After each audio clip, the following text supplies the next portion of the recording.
Hello and welcome. I'm Naledi Moleon, standing in for Mpotsedu. The recent collapse of a double-story house in Ekurhuleni municipality's Alberton area that claimed the lives of 7 workers and injured 11 others has put South Africa's construction sector under the spotlight. The incident occurred in the wake of an ongoing commission of inquiry instituted by the Labour Department to investigate the cause of the Tongaat Mall collapse that killed 2 people and injured 29 others in November last year. So my guests are Mr. Colin Silman from CRS Consulting and also Mr. Mzwandile Sokupa, who is the CEO of the Construction Industry Development Board, better known as CIDB. Gentlemen, thank you so much for joining us. I think before we start getting into the nitty-gritties of the discussion, maybe tell us the role that an initiative and a structure like CIDB would play in this situation. Thank you for having me, Naledi. I should first and foremost just express that it is unfortunate that this occurrence has happened. Absolutely.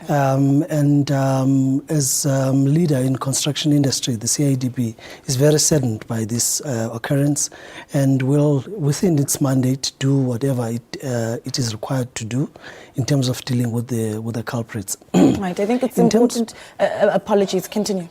Okay. In terms of the CIDB, the Construction Industry Development Board is a government Schedule 3A entity that's put together by government to actually deal with the issues of development, transformation, as well as regulating the construction space. So that's what CIDB exists to do. Right. In summary. I just want to mention, because, you know, just to give the background here, we had also attempted to get in touch with the municipality of Ekurhuleni and could not manage to have them join in on this discussion, but that does not at all compromise the intent of how much we're really going to dig into this issue. What exactly is the cause of the fatal collapse that we see in Alberton, Colin? At the moment, nobody will actually be able to tell you that. The investigations are undergoing, and they will be undergoing for a very long time. Mm-hmm. If you look at the Tongaat Mall that you mentioned, those investigations are still undergoing, and they will still take quite a while before the experts will actually have decided on actually what has actually happened there. I want to look at whether or not we were actually able to follow all due procedures. In this instance, we've had reports of the owner and the construction company themselves not having taken the plans of the extension to the home, to town planning and the town council. What should have happened? In terms of the National Building Regulation, the onus is on the client, the owner of the building, to actually make sure and appoint a professional, a civil professional on to actually look at the plans. They would then be submitted on a form, an A19 form that actually appoints the engineer or the technologist. Those plans would then be approved by the council. That same engineering professional would then be used throughout the project and to actually assist and check on the building as it progresses. Is that a procedure that all owners and landowners understand in this country? We have the understanding that if I am building a brand new piece of property, obviously I need to take the plans to the town council and to the municipality. But in the case of an extension and extending on property that is already in existence, is there still some blurred lines as to what the procedures should be? I think the lines are not blurred. They're very clear. It's a matter of perhaps people not empowered and made aware of the fact that they need to register their plans for extensions. Any amendments to the existing structure with structural connotations needs to be taken for the local government and local authority approval. So that is a given, and it is the onus of the owner of the property to actually do that. And let me just, and correct me here if I'm wrong. If, for instance, extensions are taking place and renovations are taking place on a property, a procedure is that the neighbours should also be alerted, and that there is what is taken to the municipality. So that obviously was a procedure that was not followed. Is there a responsibility that is held also by other landowners in the area? Not necessarily, no. The onus is on the owner of the actual building. And it's not only just in terms of the National Building Regulations, it's actually in terms of the OSH Act, the Occupational Health and Safety Act. It says that the client or the owner must actually appoint and check that the person that is being appointed is competent to actually perform the duty. So if he appoints a builder to do the job, that person is competent. That the engineer that is appointed is competent to actually be able to do the checks and the sign-offs that are necessary. And that is clearly stated in both the laws, both of these acts at least, that the onus is very much on the client or the owner to proceed to do all these steps. What are the possible consequences and implications for the owner? I think if I may just go back to just add a bit to the answer that came from Colin, is that there are other elements that need to be considered besides taking the building plans for approval to the local authority. The competence of the contractor needs to be checked by the owner, and the onus is on the owner again to do that. There should be building inspectors coming onto site to check if the quality of material and the quality of the structure is that of acceptable standard, so that at various levels, like your foundation levels, your slab levels, as we have seen the collapse of the slab in this case, those are elements that need to be checked by the local authority. Also, the level of supervision is also one of the weaknesses that may come out maybe from the investigation that comes up. So it's not only the building plans being passed and then everything is okay. There are various checks and balances on the way. All right. What I want to do is also just look at possible implications and consequences for the owner. I think in terms of the CIDB's code of conduct, all role players within the construction sector take responsibilities for their respective elements of the building or the construction sector, starting with the owner, in terms of making sure that the plans are duly approved by the local authority. The contractor that's undertaking the work is taking responsibility in terms of the code of conduct of the CIDB.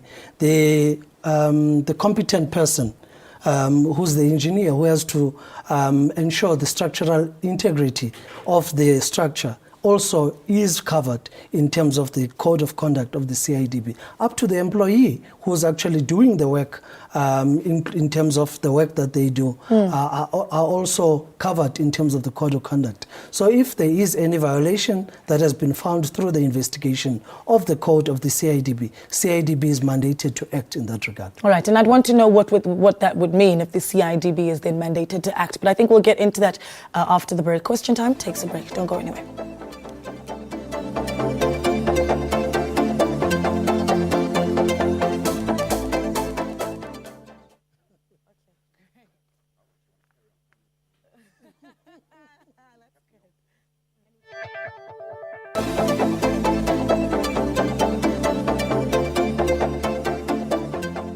Welcome back. You're still watching Question Time. My guests are still Mr. Colin Silman of CRS Consulting and Mr. Mzwandile Sokupa, who is the CEO of the Construction Industry Development Board, or better known as CIDB.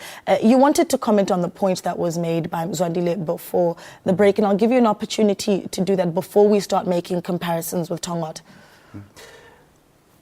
As my colleague said, that yes, the building inspectors should come out and do inspections. The one problem with at the moment is a lot of municipalities don't have qualified people to be building inspectors.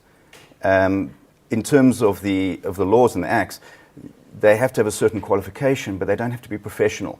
So we have these people coming out to check on buildings that might not have the complete knowledge that they may need. They work according to the National Building Regulations. But the National Building Regulation is only a guide. It's And as a professional, I can deviate from the national building regulation. So how would the building inspector know this? Right. So we end up with a little thing where maybe they're not as clued up as they need to be. So to inspect the materials or to actually be able to determine what is actually on site, I think that that also needs to be addressed and looked at somewhere down the line, because are the municipalities actually performing their jobs as they could be? Yeah, it sounds like there's a loss of communication at some point, in a way of not being able to transfer the message. Let's go back to KZN. November last year, we had the incident of the Tongaat Mall. Similarities in this case to that one? Yes, by the naked eye, it looks like there are similarities, because also the slab caved in and there were people that were working underneath. It looks like a structural element that needs to be looked into, which points to various areas then, the structural engineering integrity of the building, as well as the competence of the contractor to undertake that kind of work. So I would draw similarities only in those aspects, and not speculate some more as the investigation is still ongoing. But I do think that those that have been affected by the incident in Alberton, the families that have lost family members themselves, will look at the Tongaat Commission of Inquiry and try and see whether, if there's justice from there, will there be justice for themselves, and make that comparison. Is there a confidence in the Commission of Inquiry for Tongaat? I think, as Colin has pointed out, these processes are quite lengthy, because they need to be thorough. And I think at the end of the day, the justice system and all the provisions within our democratic dispensation do cover and make sure that there is justice being seen at the end of the day. Do you share that view? That justice will be served. I'm sure that somewhere down the line it will be. Exactly what it will be at the moment cannot be determined, because, as I mentioned earlier, the experts involved in that haven't actually decided on what caused the collapse itself. So before any blame can be given, the actual cause still needs to be determined. As my colleague said, it does take a very long time to actually determine exactly what happened on these particular projects. It's very unfortunate for the people who did lose loved ones in these things, that these processes do take a very long time. Unfortunately, it's a matter of rather do it properly than upset the whole industry just by coming up with ideas that are not correct. But I do want to have that moral conversation of the fact that lives have been lost in Alberton and in Tongaat. And with the Mayerton case specifically, there was, for a very long time, where authorities were struggling to get a hold of the owner and the construction company itself. And families had felt that that conversation had not taken place. Should it have taken place? There's a meeting that is scheduled to take place soon. What is the conversation that should take place at that point? I think, if I may give input, I think the contractors should take responsibility of, opening up the space for engagement once a fatality of this nature occurs, and really become the conduit for families to have a voice, or create a platform where families get some kind of assistance in terms of psychological as well as other assistance that they require. And I have no doubt that through the investigation that is actually taking place now, things will improve, and we will see progress in terms of working towards an outcome that should have recommendations on what needs to be done in terms of mitigating as well as dealing with the actions of whoever is the culprit in this case. What about the Department of Labour? Is there a feeling that perhaps the department is being lax in monitoring the construction sector? That's a very broad question. Of course. One thing that I can tell you, and it's maybe not a little bit of a sidetrack here, that a lot of the industry is maybe in the state that it's in at the present moment due to changes that were made shortly after the democratic government came in, and it was the dropping of the trade apprenticeship systems, where people could come in and actually learn skills and build up their knowledge levels. Unfortunately, the government do not see the building sector as they see it as an entry level. So they do not want to have any qualifications or any systems in place that could penalize an entry-level worker from actually gaining a job. The problem with that system is we end up with all these uneducated people coming into the system. They may learn throughout their time when they actually, as they're working, but unfortunately there's no proof or qualification system in there to try and show what skill level they're at. Yeah. So we may get a building, both of these buildings, what we're talking about now. How do we know what skill level these people are? And is the government or the Department of Labour, or are they doing anything at present? No. There's certainly no systems in place. There are certain registering bodies to register builders, the NHBRC, but that's only for new homes. Right. In terms of their warranty scheme. There's the CIDB, and my colleague can talk more about that. He's the expert there. But there is no registering body or any way to try and police or try and check on the builders that are doing alterations to houses. Right. There is a big hole in the middle where you can literally, if you can pick up a trowel, you can pick up a spirit level, you can become a builder in South Africa. And if you can drive a bakkie, put 6 guys on the back, you have a construction company. All right. Well, I'm going to give you an opportunity to respond, because I think we've opened up a can of worms. We might need some time for that. So question time, taking a break, and we'll be back.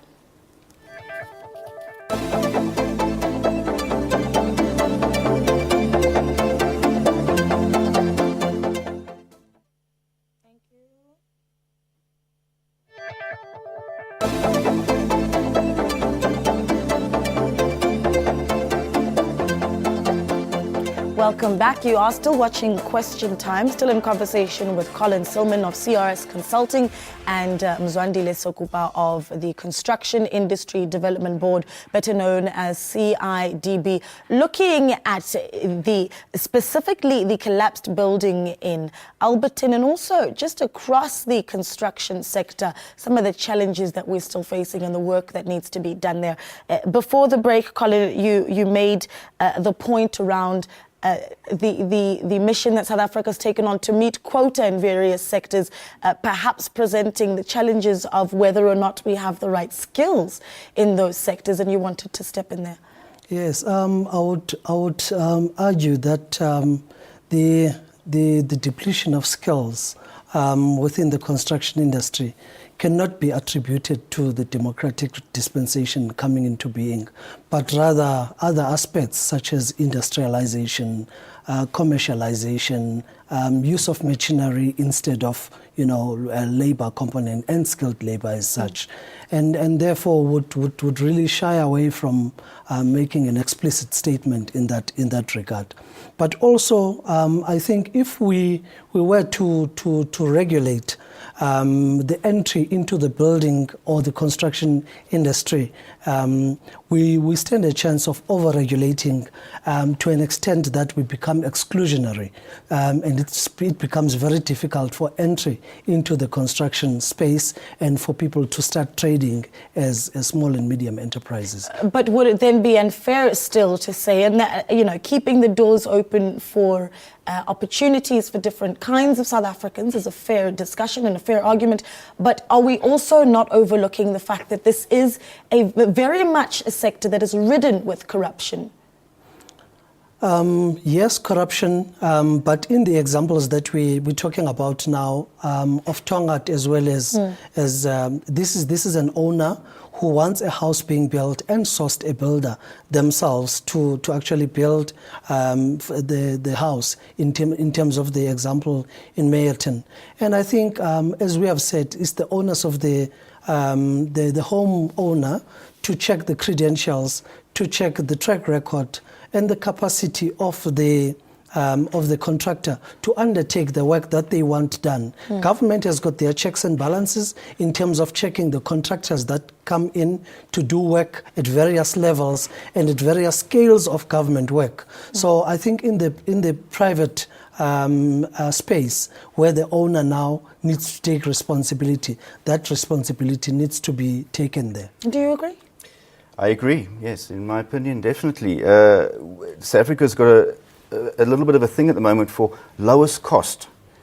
We want to have the lowest cost tender. And we want to make the quickest buck. We want to make the quickest buck, and we want to do it as fast as possible. Fast track doesn't mean anything in South Africa anymore. Fast track's the norm, and it puts pressure on everybody. It's very often that plans are still being prepared by the designers, yet the construction has already begun. So we haven't even finished designing the floor slab, and the walls have gone up. And these things are just exacerbate. They just cause big problems. Everybody's under stress. Everybody wants it done as fast as they can, as cheap as they can.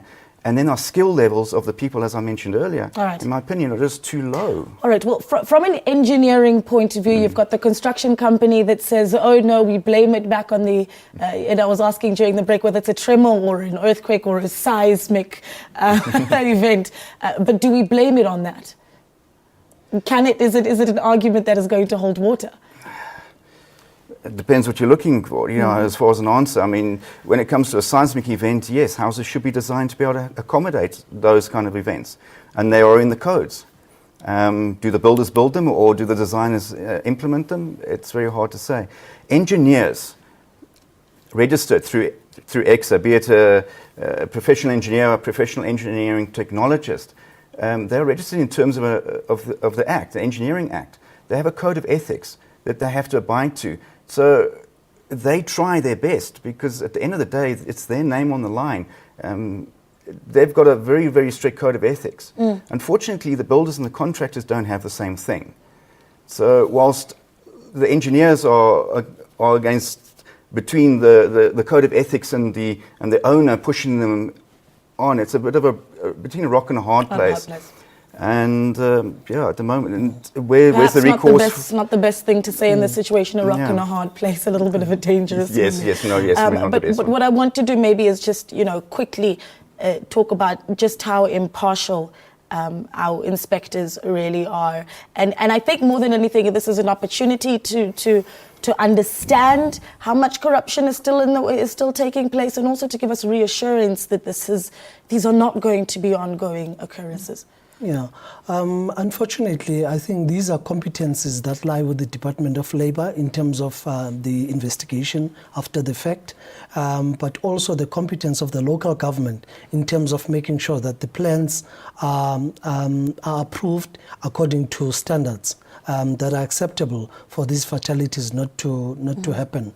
And I think that corruption may play a role, but I would also not jump into conclusion as yet until there is an investigation that is concluded and that points us to the right direction, and then we can start pronouncing on what needs to happen. All right. Well, gentlemen, thank you so much for joining us. It's been an interesting conversation, loads that still needs to be done. That was Question Time for today. A great thanks to our guests and to you for watching the show. We welcome your feedback via email on questiontime@sabc.co.za, or you can tweet us. Our Twitter handle is @questiontime24. From me and the rest of the crew, have yourselves a wonderful time. Bye-bye.